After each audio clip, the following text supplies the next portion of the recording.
আসসালামু আলাইকুম বন্ধুরা, আশা করি আপনারা সকলেই ভালো আছেন। আজকে আমি আপনাদের সামনে খুব সুন্দর একটি ঘটনা নিয়ে এসেছি। আশা করছি আপনাদের অনেক ভালো লাগবে। তাহলে চলুন শুরু করা যাক। কোনো এক শহরে এক বৃদ্ধা মহিলা বাস করত। সে কোনো রকমের জীবন চালাতো। এই দুনিয়ায় তার আর কেউ ছিল না। সে অনেক দুর্বল আর অনেক গরিব ছিল। প্রতিদিন সকালে উঠে বাজার থেকে কিছু কমলা নিয়ে এসে রাস্তার পাশে বিক্রি করত। প্রতিদিন এক যুবক তার কাছ থেকে কমলা কিনত আর কেনার পর বলতো, আম্মা, আপনার কমলায় কোনো মিষ্টি নেই, অনেক টক। বুড়িমা বলতো, বেটা, আমি আজকে এগুলো বাজার থেকে কিনে নিয়ে এসেছি, একদম টাটকা ফল। তখন সেই ছেলেটি বলতো, একটা কেটে নিজেই খেয়ে দেখেন। বুড়িমা একটা কমলা কেটে খেয়ে বলতো, বেটা, এ তো অনেক মিষ্টি ফল। ছেলেটি আর কিছু না বলে সবগুলো কমলা কিনে ফেলত। আর যে কমলা কেটে ফেলা হয় সে কমলা ওই বুড়িমার কাছেই রেখে দিয়ে যেত। এইভাবে প্রতিদিন সকালে চলতে থাকতো এই ঘটনা। প্রতিদিন সেই যুবক আসতো, কমলা কিনত আর সে এই কথাগুলো বলতো। কিন্তু যখন বুড়িমা বলতো যে কমলাগুলো টাটকা এবং মিষ্টি, আর ওই যুবক একটি কমলা কেটে বুড়িমাকে খেতে বলতো আর পরে চুপচাপ টাকা দিয়ে চলে যেত। ঘটনাটি অনেক অদ্ভুত ছিল। একদিন ওই যুবকের সাথে তার স্ত্রীও ছিল। প্রতিদিনের মতো যুবক সেদিনও কমলা কিনল। কেনার পরে সে কমলার মধ্যে একটি কমলা কেটে বুড়িমাকে দিল আর বুড়িমা আগের মতোই উত্তর দিল।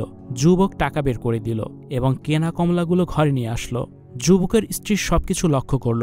যুবকের স্ত্রী ঘরে এসে কমলা কেটে খেয়ে দেখে, কিন্তু কমলা যে অনেক মিষ্টি। তখন তার স্ত্রী জিজ্ঞেস করে, কমলাগুলো তো অনেক মিষ্টি, তাহলে আপনি কেন বলেছিলেন যে কমলা অনেক টক? আসলে আপনি কি চান, আর এই ঘটনার পিছনে কি উদ্দেশ্য আছে?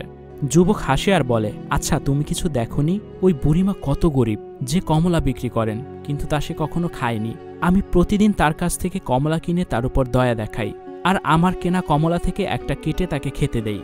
অন্যদিকে বুড়ি মায়ের কাছে আরেকটা লোক সবজি বিক্রি করত। সেও এই ঘটনাগুলো প্রতিদিন দেখতে থাকত। সে একদিন বুড়িমাকে বলে, আপনার কমলা তো অনেক মিষ্টি, কিন্তু কিছু বুঝি না ওই যুবক প্রতিদিন কেন এমন করে।